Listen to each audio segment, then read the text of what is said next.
বন্ধুরা, আজকের ভিডিওতে আমি আপনাদের জানাবো যে বিবাহিত ভাবিদের কিভাবে পটাবেন। জানতে হলে ভিডিওটি শেষ পর্যন্ত দেখো। আমাদের মাথার ভিতরে কয়েকটি কথা সব সময় চলতে থাকে। যদি আমরা ভাবির সাথে লাইন মারি, যদি সে অন্য কাউকে বলে দেয় তাহলে কি হবে? যদি সে তার স্বামীর সাথে কথাটা বলে দেয় তাহলে কি হবে? আশেপাশের লোকজনকে যদি বলে দেয় তাহলে কি হবে?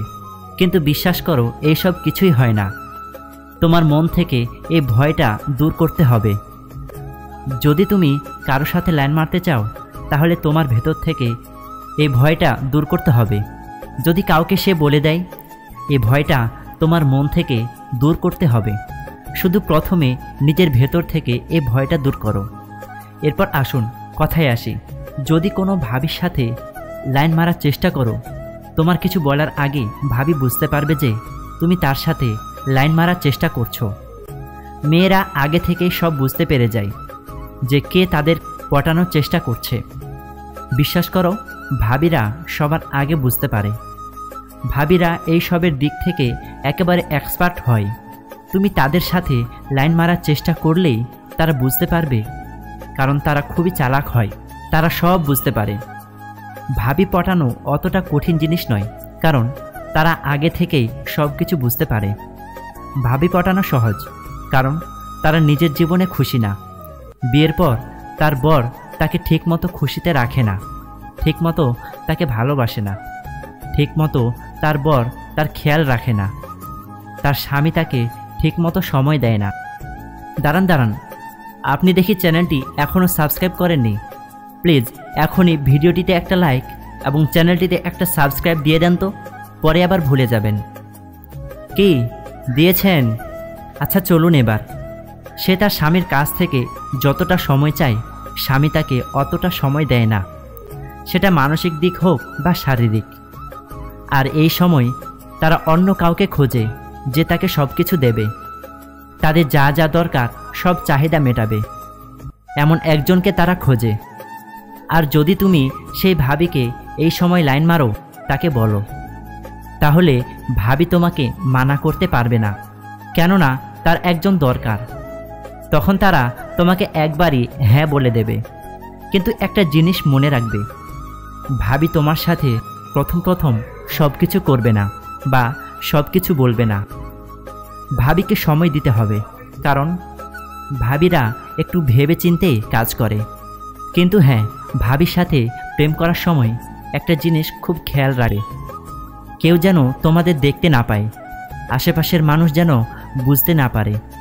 দেখো কিভাবে বুঝবে যে ভাবি তোমার সাথে প্রেম করতে চায় বা ভাবি তোমাকে পছন্দ করে? যদি ভাবি তোমাকে পছন্দ করে তাহলে সে তোমাকে দেখে হাসবে, তোমার দিকে তাকিয়ে থাকবে।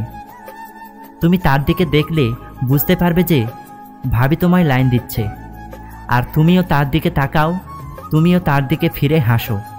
কিন্তু হ্যাঁ, এই সবের সময় একটু আশেপাশের দিকে লক্ষ্য রাখবে, কেউ যেন দেখতে না পায়। এবার ইম্পর্টেন্ট জিনিস হলো, যদি ভাবি তোমাকে পাত্তা না দেয় বা তোমাকে মানা করে দেয়, তাহলে চেষ্টা করতে থাকো।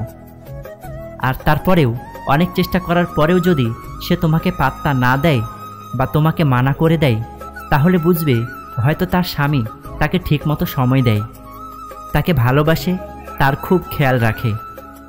ভাবির অন্য কারোর দরকার নেই, বা ভাবি অলরেডি অন্য কারোর সাথে রিলেশনে আছে।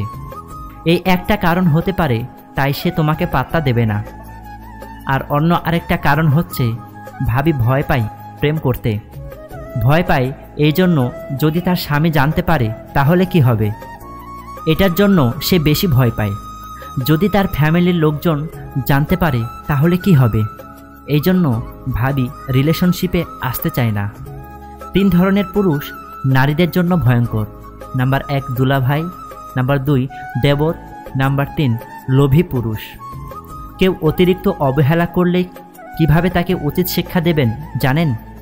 তা হলো তার কাছ থেকে দূরে সরে যাওয়া, কারণ এই অবহেলাই হতে পারে আপনার জীবনের সেরা শিক্ষা। সময় নিন, নিজেকে গড়ুন, উচিত জবাব কাজে দিন, মুখে নয়। কখনো নিজের দুর্বলতা কাউকে জানাতে নেই, অর্ধেক লোকই তোমার কষ্টটা বুঝতে পারবে না, আর বাকি অর্ধেক তোমার দুর্বলতার সুযোগ নেবে। নিজের শরীরকে প্রয়োজনের চেয়ে বেশি সাজিও না, কারণ সে তো মাটির সাথে মিশে যাবে। সাজাতে হলে চরিত্রকে সাজাও, কারণ মৃত্যুর পরেও মানুষ তোমাকে স্মরণ করবে। মেয়েরা তাকেই তার শরীর ছুঁতে দেয় যে তাকে তার খারাপ সময়ে ছেড়ে যায়নি, যে তাকে শুধু মন দেখে ভালোবাসে, চেহারা দেখে নয়। অতীত নিয়ে ভাবতে ভাবতেই ভবিষ্যৎ শেষ। হতাশা নয়, জীবনকে ভালোবাসুন। জীবন আপনাকে যে কোনো সময় সেরা উপহারটি দিতে পারে।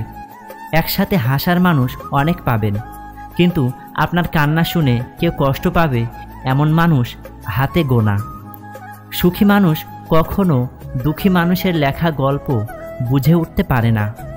চোখ কাঁদলে সবাই কাঁদে, কিন্তু মন কাঁদলে কেউ দেখে না। খুব মিস করি তাকে, যে কোনো গুরুত্ব দেয় না আমাকে। খুব মনে পড়ে তাকে, যে সব সময় ভুলে থাকতে চাই আমাকে। খুব ভালোবাসি তাকে, যে বুঝেও বোঝে না আমাকে। মায়া, পিছুটান আর একাকিত্বতা একটা মানুষকে শেষ করে দেওয়ার ক্ষমতা রাখে। বিশ্বাসটা রক্ষা করতে শিখুন, কারণ বিশ্বাসটা ভেঙে গেলে সত্যি কথাগুলো মিথ্যা বলে মনে হয়। নিম পাতায় চিনি মেশালেও তেতোই থাকবে, ঠিক তেমনি কিছু মানুষের সাথে যত ভালো আচরণই করো না কেন, তোমাকে তারা ভালো বলতে কৃপণতা করবেই। আমরা যাদের আপন ভেবে বলি প্রিয়জন, তাদের কাছে আমাদের মূল্য যতক্ষণ প্রয়োজন। মনে রাখবে, পায়ের তলার মাটি শক্ত হলে শুভাকাঙ্ক্ষীর অভাব হয় না। বোকা মানুষ ধোঁকা খায়, সৎ মানুষ কষ্ট পায়, সরল মানুষ আঘাত পায়, আর স্বার্থপর মানুষ আনন্দে দিন কাটায়। এটাই বাস্তব। স্ত্রীর যে কাজে স্বামীরা গরিব হয়ে যায়। নাম্বার 1, স্ত্রীর মানুষকে ঠাট্টা উপহাস বা হে মনে করার অভ্যাস থাকলে। নাম্বার 2, মিথ্যে কথা বলার অভ্যাস থাকলে। নাম্বার 3, স্ত্রীর আয়ের থেকে ব্যয় করার প্রবণতা বেশি থাকলে। নাম্বার 4, সংসারে বোঝাপড়া না থাকলে। বোকা মেয়েরা ঝামেলা করে না, বাবা মায়ের কথা মেনে নেয়। ঝামেলা করে বুদ্ধিমতীরা। রিলেশনে সব সময় উদার না হয়ে মাঝে মাঝে ব্যবসায়ী হন। সে যতটুকু দেবে আপনি ততটুকুই দিয়েন। যতই করি আমার কিছুই আমার নয়। খেলনা নিয়ে করছি খেলা, রয়েছে ভাঙার ভয়। মায়ার জালে জড়িয়ে আছি, চাই না বের হতে। ডাক আসলে যেতে হবে, কেউ যাবে না সাথে। আপনি যখন উপরের দিকে উঠতে থাকবেন, তখন চারদিক থেকে আপনার কাছের মানুষগুলো দূরে সরে যাবে। আবার যখন আপনি শীর্ষে পৌঁছে যাবেন, তখন চারদিক থেকে সবাই আপনার বন্ধু হতে থাকবে। আশা করছি আজকের ভিডিওটি আপনার ভালো লেগেছে। ভিডিওটি ভালো লাগলে অবশ্যই চ্যানেলটিতে সাবস্ক্রাইব করে পাশে থাকবেন, কারণ আপনাদের একটা সাবস্ক্রাইব বা লাইক আমাকে পরবর্তী ভিডিও বানাতে উৎসাহ প্রদান করে। ধন্যবাদ সবাইকে। আসসালামু আলাইকুম ওয়া রাহমাতুল্লাহ।